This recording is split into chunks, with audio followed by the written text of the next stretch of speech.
সেদিন আইএ এবং ম্যাট্রিক ক্লাসের পুরস্কার বিতরণের উৎসব। বিমলা বলে এক ছাত্রী ছিল, সুন্দরী বলে তার খ্যাতি। তারই হাতে পুরস্কারের ভার। চারদিকে তার ভিড় জমেছে, আর তার মনে অহংকার জমে উঠেছে খুব প্রচুর পরিমাণে। একটি মুখচোরা ভালো মানুষ ছেলে কোণে দাঁড়িয়েছিল। সাহস করে একটু কাছে এলো যেই, দেখা গেল তার পায়ে হয়েছে ঘা, ময়লা কাপড়ের ব্যান্ডেজ জড়ানো। তাকে দেখে বিমলা নাক তুলে বলল, ও এখানে কেন বাপু? ওর যাওয়া উচিত হাসপাতালে। ছেলেটি মন মরা হয়ে আস্তে আস্তে চলে গেল। বাড়িতে গিয়ে তার স্কুল ঘরের কোণে বসে কাঁদছে। জলখাবারের থালা হাতে তার দিদি এসে বললে, ও কি হচ্ছে জগদীশ, কাঁদছিস কেন? তখন তার অপমানের কথা শুনে মৃণালিনী রাগে জ্বলে উঠল। বললে, ওর বড় রূপের অহংকার। একদিন ওই মেয়ে যদি তোর এই পায়ের তলায় এসে না বসে, তাহলে আমার নাম মৃণালিনী নয়। এই গেল ইতিহাসের প্রথম অধ্যায়। দিদি এখন ইন্সপেক্টর অফ স্কুলস এসেছেন পরিদর্শন করতে।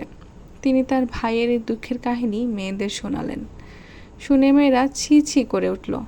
বললে, কোনো মেয়ে কখনো এমন নিষ্ঠুর কাজ করতে পারে না, তা সে যত বড় রূপসী হোক না কেন। মৃণালিনী মাসি বললেন, জগতে যা সত্য হওয়া উচিত নয়, তাও কখনো কখনো সত্য হয়। আজ আবার পুরস্কার বিতরণের উৎসব।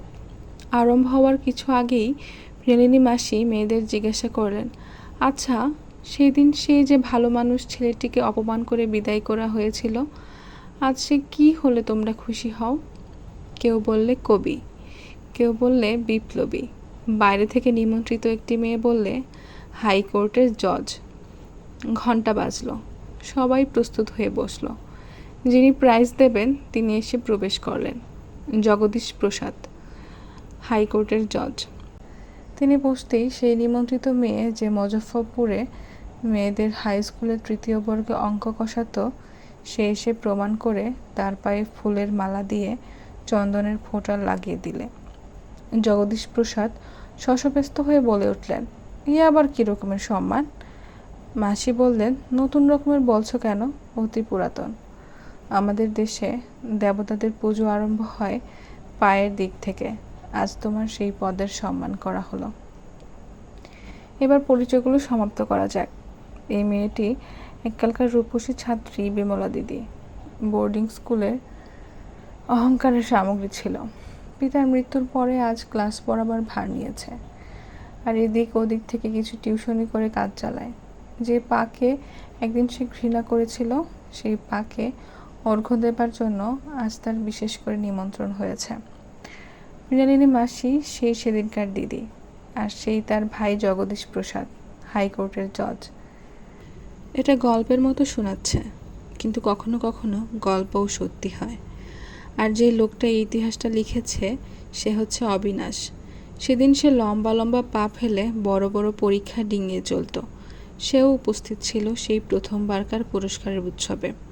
সেদিন নানা রকম খেলা হয়েছিল, হাই জাম্প, লম্বা দৌড়, রশি টানাটানি। তার মধ্যে এই অবিনাশ আবৃত্তি করেছিল রবি ঠাকুরের পঞ্চনদীর তীরে। কবিতার ছন্দের জোর যত, তার গলায় ছিল জোর 4 গুণ বেশি। সেই সবচেয়ে বড় পুরস্কার পেয়েছিল। আজ সে জজের অনুগ্রহে সেরেস্তাদের সেরেস্তায় হেড কেরানির পদ পেয়েছে।